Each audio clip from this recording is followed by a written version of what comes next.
الحمدلله که ما در دین اسلام هستیم و از محمد صلی الله علیه و سلم پیروی میکنیم و در مذهب ابو حنیفه رحمت الله علیه امام عزیز هستیم و در مذهب خوب یقین و مستحکمی.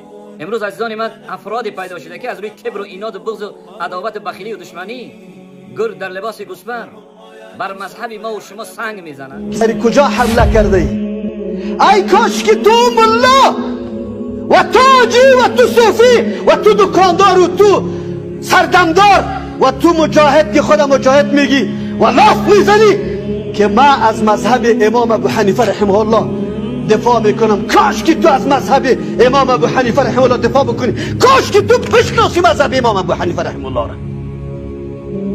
کاش که تو حمله میکردی به یک فاحشه خانه. در منطقه که توی فتوا را میدی جناب بچه را کالای زن پوشانده میشه و رقصانده میشه شو تا صبح ساز.